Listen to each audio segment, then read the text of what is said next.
Good evening, everyone. Welcome back to another installment of RadioActive official podcast. Tonight, I am very, very excited to be joined by one of my dear friends from my childhood. I've known him for what feels like half of my life. And honestly, it probably was. When did you move down the street from me, man? Third grade, fourth grade, around there. Oh my God. Dude, I think a couple of people have come and gone out of your mom and dad's old place. Yeah, sure now, yeah. I've drove past a few times, still the same fence. Yeah? My dad put in the shitty fence there. It's still there. I don't know how. It's so bad. It's two different fences on each side. I'm dead. I love that. So typically how we like to start this, Perm, is we just kind of introduce the guest and how do we know each other, and we'll just kind of take it from there. So introduce yourself. Well, I'm Perm Lito, from St. Louis. Do EDM, do like dubstep type stuff, drum and bass. I know you're more into the rock band, metal type stuff, which does definitely, it gets incorporated a lot into EDM music. I mean, you've been to a couple shows, so I mean, you know how it is there. They play a lot of remixes just with that bass feel to it, So yeah, I do that kind of stuff and just DJ. DJ the same type music. Done a little bit different stuff also, like private parties, wedding stuff. But I really like to do the EDM, bass music type portion of everything. Righteous, brother, righteous. Yeah, people wouldn't think it, but there are some alternative punk, even some metal aspects to the EDM scene. Mm-hmm. Especially when people start jumping up and down and the lights start flashing and stuff like that. My homies, Percussive Trip and Eyedropper, they just came out with a new flip where it's about to come out where it's from a little metal rock type remix. So, I mean, like I said, it's always getting put in there. So, I'm sure eventually I'll take a crack at it. So, hell yeah, man! That's actually a really good segue into one of my questions here I have for you. Are there any musical aspirations besides the EDM scene that you kind of want to endeavor on? Well, yeah, I mean, are you asking what I want to make other than that? Yeah, well, it could be anything. I think it'd be cool to make some jazz, something jazzy. I don't know. Have you ever heard of Grizz? Maybe. So he does EDM music, but he plays saxophone also. Oh. So it has this crazy it's energetic type thing, but it's also got this funk aspect to it. So I think it'd be cool to make some stuff like that, or I don't know, learn to actually play an instrument instead of just ripping the keyboard a little bit. I could maybe actually learn to play some stuff. I could see you doing maybe a bass guitar or I played bass guitar for maybe a month. Really? When I was younger, yeah. Oh. Did it for a month, learned one half of a Metallica song, was no, I'm good, I can't do this. My fingers hurt. Yeah, I did guitar lessons for maybe a week, and my fingers were in shambles by the time I was done. Yep. Tom Lastly probably knows all about that. He's always ripping that bass guitar, bro. He got, when I had my first, whenever I first started DJing, that I had a birthday party, and that's when I did my first DJ set, and I had him and his band play, and my birthday was super fun. Oh, right on, man. Famous cover band. I love that. Yeah, it was awesome. I love that. So I do have a question, and this has been on the back burner for a couple of years now. I really want to know, when did you first discover that you had a passion, or rather an inclination to pursue this particular genre of music that you've been pretty successful in? From what I've seen recently, your shit's popping off, and I really dig it, man. I really do. But when did that kind of manifest for you? Well, when I met my girlfriend, Ellie, she took me to my first show, which was Subtronics at the Factory 2 years ago. And I don't know, I always kind of heard the music, back in the day, Skrillex. That's really all I knew. Skrillex and Diplo. But that didn't really listen to it. Then she took me to that, and I was like, whoa, this is crazy. And then we went to our first music festival together, Electric Forest, And then like I was really like, okay, so there's all different kinds of like bass music, EDM music. Like there's so many different types of subgenres of music in that space. So then I went to one more fest, which was Halloween, and I don't know, I just kind of stood behind a guy that was DJing at like in the campgrounds, and I was like, bro, this doesn't look like, you know, that hard. Like I like being like, you know, kind of in charge of the music and the aux cord back in the day. So I was like, dude, like, you know, plus like I would sit in my room back in the day and be like, you know, act like I'm doing. I was like, you know what, I'm gonna just fucking get aboard. I'm gonna just do it. So then I started like making these little like bedroom videos and post them on Facebook, and then like the promoter Clayton for Downright Entertainment that does a lot of like the big EDM bookings here kind of messaged me and was like, you know, you want to try it out in front of like a crowd? And so I did a few openings, and a year and a half later or so, this is where we're at. Right there for my first show, January 15th of last year. I love the name, Wampy Wednesday. That's great. That's great. Alrighty. So, obviously, I've known you like all of my life, and I knew that people started calling you, oh, what's up, Perm Lito? It used to be just Perm, then it was Perm Lito.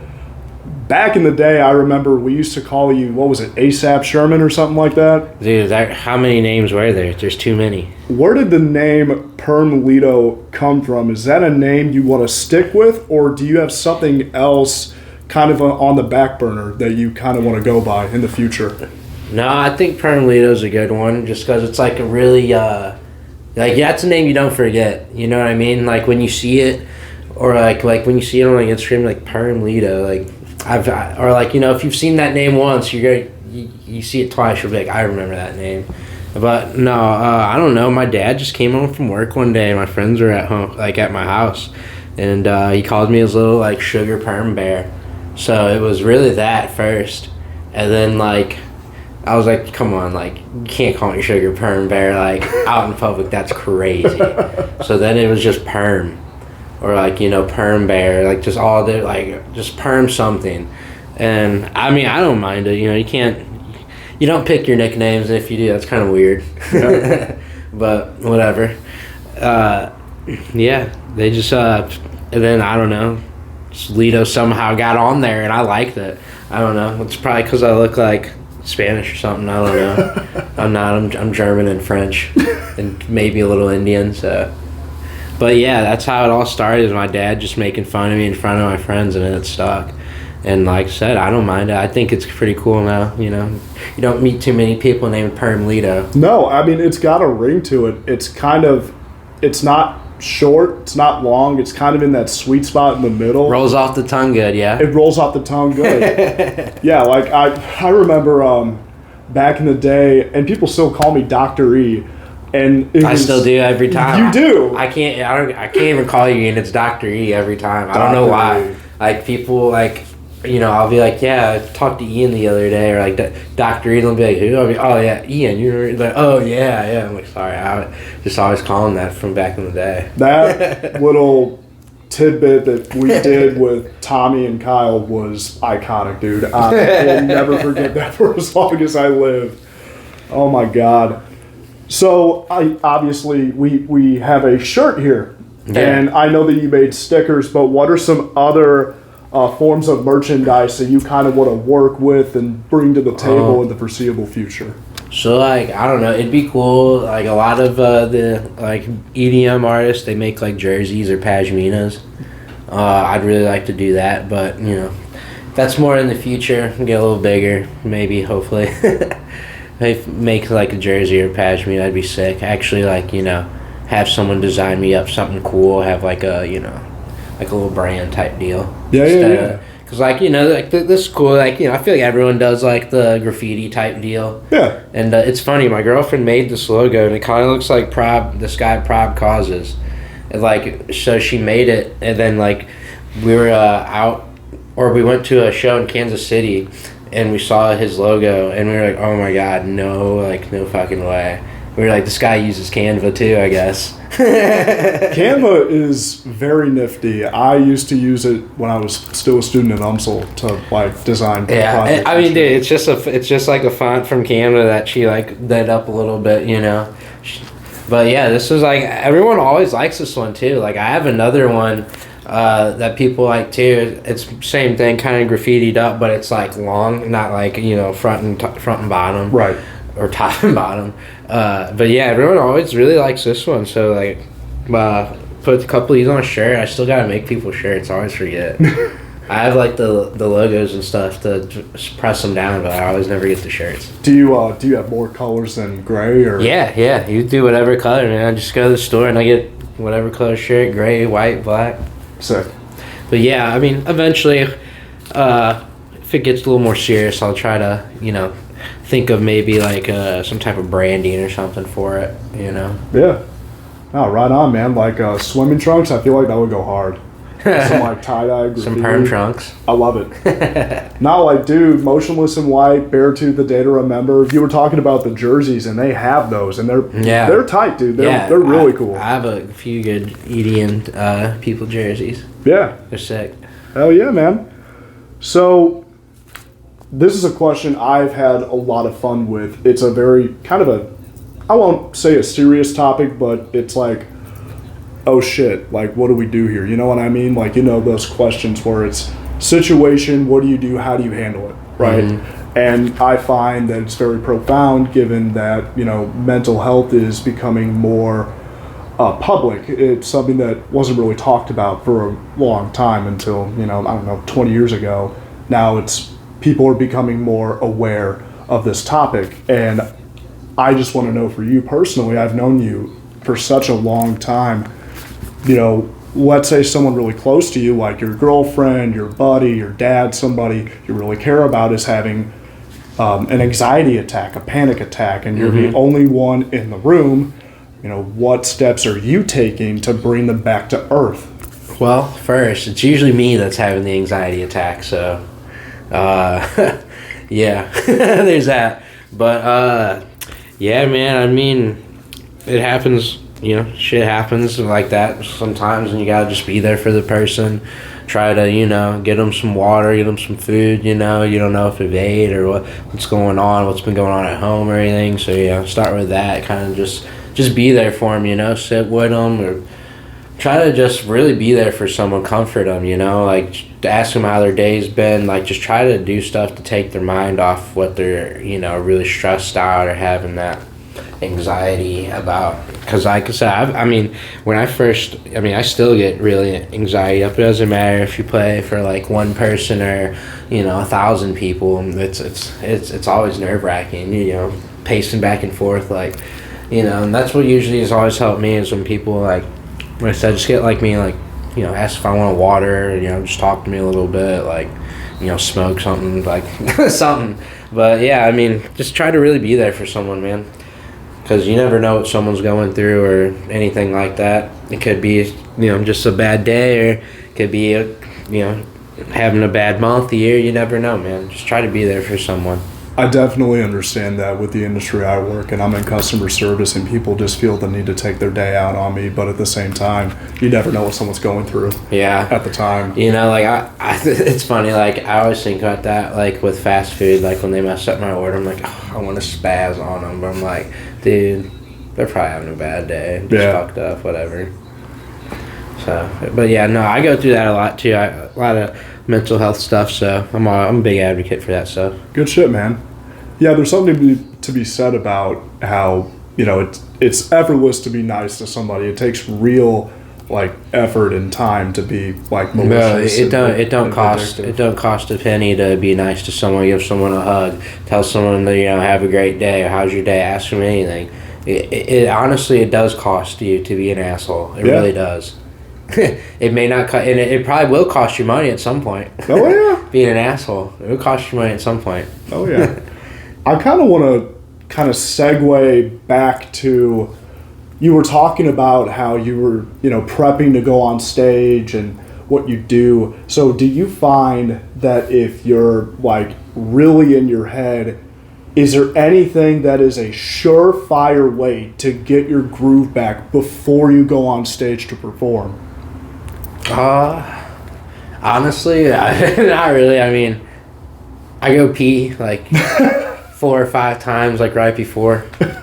Like I couldn't drink a drop of water all day, but somehow I have to just steady pee, or like feel like I have to go to the bathroom, like right before I go up. So I always try to like pee right before, and then that usually, because I don't know, just like, have you ever seen Better Call Saul? Of course. Where he's like, you know, when he's working like the cases at the court, and he's always in the bathroom like it's showtime. Yes. It's kind of like that. Like, you know, you take a piss or something, you're like, all right, like, whew, like, all right, let's do this. Like, all right, let's go, you know? Love it. So it's always like that for me. Otherwise, I'm just like pacing back and forth, or like, whew, like, man, this person's doing real good. Like, oh, man, you know? But yeah, get through it, you know? It's honestly like once you get up there and you pick a song, whatever, you press play, all that goes away. You know, now we're just having fun. We're up here now. You know what I mean? Yeah. We're up here now. What are we gonna do? Right. No, that's awesome, man. That's awesome.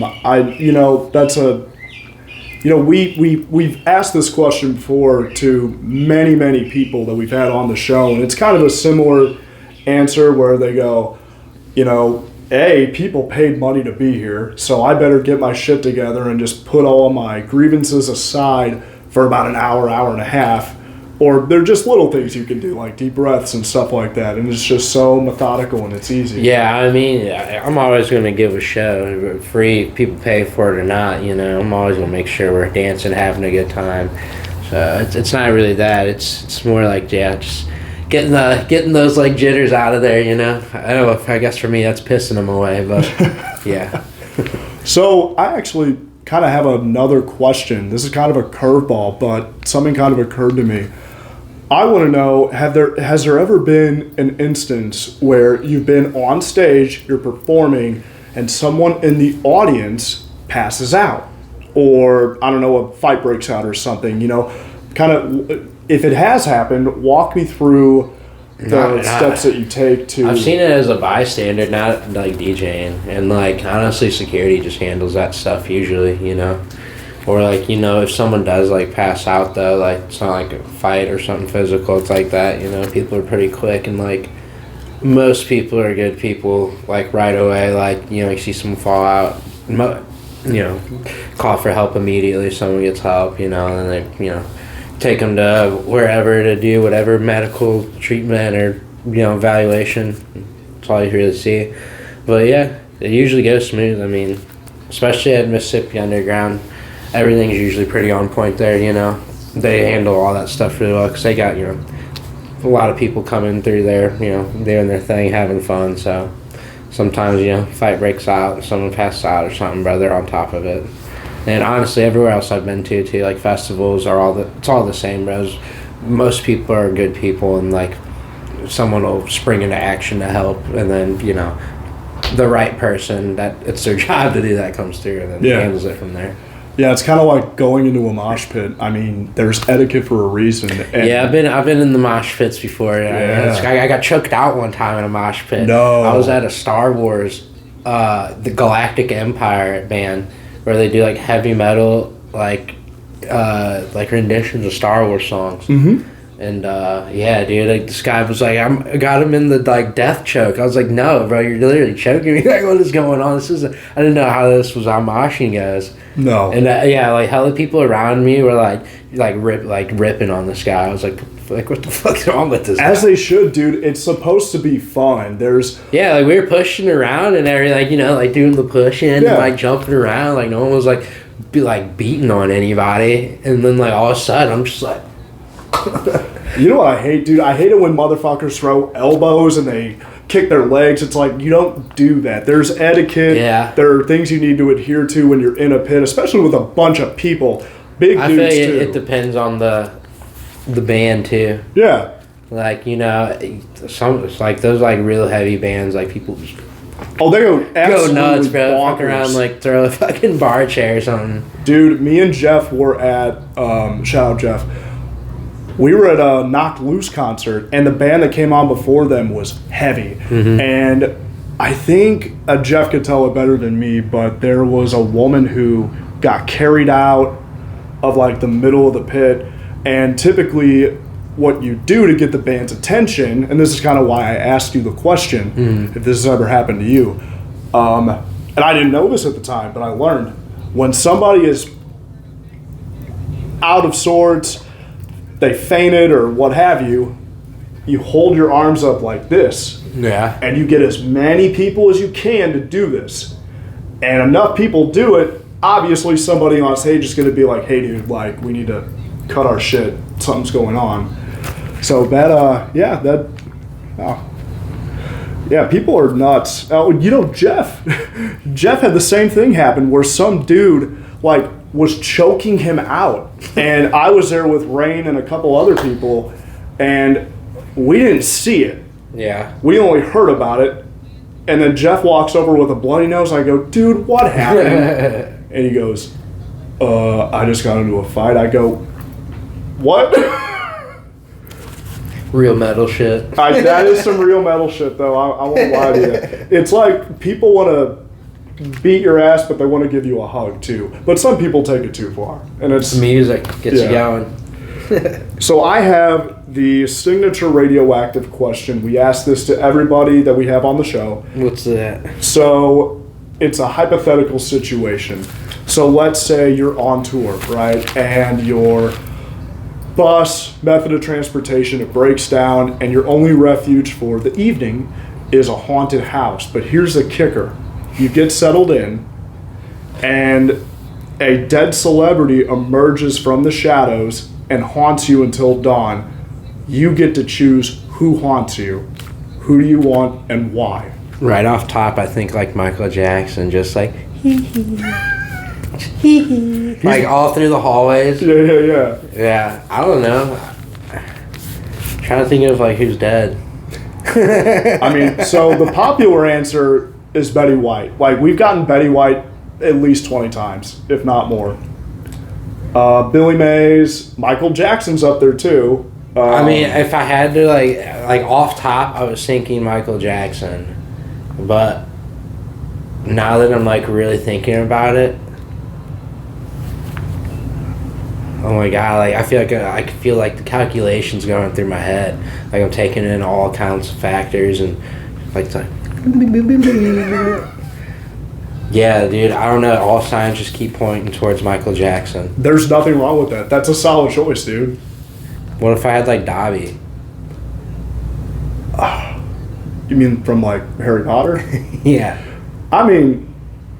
I could have Dobby. You could. Yeah, why not? Why not? We'll put it in there. Just coming through, eating cake. Doing weird stuff to freak you out. So I am not very familiar with Harry Potter. I've only seen like bits and pieces of the movies because they have spiders in like the second one. I don't fuck with spiders at all. You're an arachnophobe, dude. Well, Michael, remember we were kids? Michael used to chase me around his house with that. I don't know what it was. It was like a tarantula in a dome or something. Oh, I don't know, man. No, you do. Come on. I don't know. I don't remember that. He tormented me with that thing, and he kept being like, bro, it's dead, it can't hurt you. I don't give a shit if it's dead. I don't want that near me, man. But anyway, yeah, no, so Dobby's the dude with the long floppy ears. He's kind of short. Yeah, okay. Yeah. Okay. All right, man. Well, listen, we're at the end of the interview, and I just kind of want to ask you to let the people know what you have going on. Talk to us. Do you have any new content coming out? Well, I just got booked for like my first like real festival, Cosmic Connection out in it's like an hour outside of St. Louis. Okay. There's gonna be some big names on it like Opia, Recno, Zingara, and like all my homies are on it too, which is really cool. Because they have multiple stages, obviously. It's a festival. So, like, they have their main stage and, like, this and that. So, I think I'm going to be playing on the late night stage. So, okay. Might do something a little special for that one because it's not often I get late night sets. So, that's good, man. Either have to turn the party up a notch or kind of get into some weird, like, wookery type stuff, the good stuff that I like. But, I got that. I got the onesie rave at Mississippi Underground February 27th. That's awesome. It was, onesies, bass music, gotta love it. I got some new singles coming out too soon. Probably like a song a month, maybe two. Just dropped some new stuff from my homie Detonate. It's called Period. It's on SoundCloud. It's on my SoundCloud, Perm Lito. Other than that, we're just chilling, bro, trying to get these festival bookings and keep the bookings coming in, just making music, trying to keep building the brand. That's how it starts, man. You're taking off, and I'm really digging it, dude. Yeah. Glad you're a supporter, bro. Yeah, You've been to a few shows. I have. We've been meaning to do this for a while, but things just kept coming up, but we finally managed to sit down. Yeah, you saw me on the first time I did the big stage. Yeah. At Mississippi Underground. That's a cool spot, man. I really like Mississippi Underground. Yeah. A lot of culture to it. It's crazy, bro. That place used to be like a hole in the wall. Now it's straight like people travel to come here and check it out. It's popping, dude. It really is. What has been your favorite venue to perform at? Well, I mean, I really only like, there's not too many like a lot of venues per se, like a lot. Like I've done like a lot of weekly things like at different like places and bars and stuff, but definitely MU. Yeah. Mississippi Underground is just the best, dude. All the workers are top notch, all my friends and stuff now, so that's cool. Now that I've got to like do a lot of shows there, I've gotten to know everyone, all the staff and stuff, and they're super sick. Everyone treats me with, kindness, respect, and, give it back to them, so everything's always smooth sailing there and well, and they have like super sick sound. They got the turbo sound.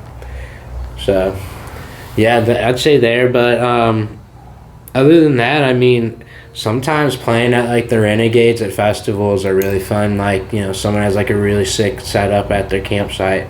That's pretty cool. Like I played at Bonnaroo in like the RV section. That was pretty cool. Just like for the lore, Yeah. But like overall MU for sure. But I think Cosmic Connection probably be up there for me since it'll be my like first fest. So good shit, man. Good shit. Now, follow up. What is the longest set you have ever played? Dude, oh my god, I DJ'd for like probably like 4 or 5 hours one time. No kidding. Yeah. Probably like last summer, my buddy Ryan and Ben, they just had like these they just bought like these JBL speakers and generator, and we're just doing like pop-ups at like parks and stuff. And like one time just there was like probably 20-30 people that came, and like nobody really wanted to DJ. Everyone wanted to hang out. So I was like, I just started DJing like for like probably 6 months or so. So like I wasn't like great. I mean, I'm still not like super sick. It's only been a year, but like I just was like, you know what, I got enough music. Probably like we'll see what happens. And it was honestly like one of the first times I just started freestyling DJing, which made me realize like sometimes that's better than like planning stuff out. Like, oh, I'm going to plan this hour out and I'm going to make it sick, and then you mess up something and you're like, oh my god, I fucked it up. The set sucks.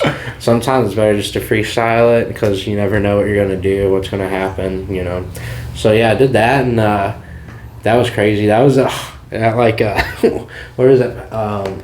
What's it called? Oh my god, it's downtown. Like right by MU actually. Yeah, I can't believe I can't think of the name of it, but it was like some park. DJ'd there for like ever. It was like daytime when I started, and it was nighttime when it ended. And I was like, I just looked down my watch and went, oh my god, like no way. It's like freaking 1:30 right now. I've been DJing for like a shift. Someone give me a beer and a cigarette, right? Right, something, bro. Like, and that's what sucks at the pop-up sometimes. Like, if you don't have like your cooler ready, you're fucked. Yeah. No beer, no water. Damn. Harsh. Damn. But yeah, that's the longest, probably like 4 or 5 hours. That's solid, man. Dude, I could do longer, honestly. Like, I'm sure you could. I got so much music on these USBs, it's insane. Well, probably like intermittent breaks, you could probably do like 8 hours, maybe more, right? Yeah, I could definitely do 8 hours. I could, if they put me on a radio, like a radio station, like just DJ for, no commercials, 8 hours. Promise you, I could rip it. I love it. I love to hear it, man. Hell yeah. Well, listen, dude, thank you so much for coming on the show, guys. Dude, thanks for having me on, bro. Super fun. Perm Lito, stay tuned for more awesome content. We are on season 5, I believe. Victoria's going to kick my ass if I mess this up, but I'm pretty sure it's season 5. So stay tuned, guys. We'll see you next time. Thank you so much.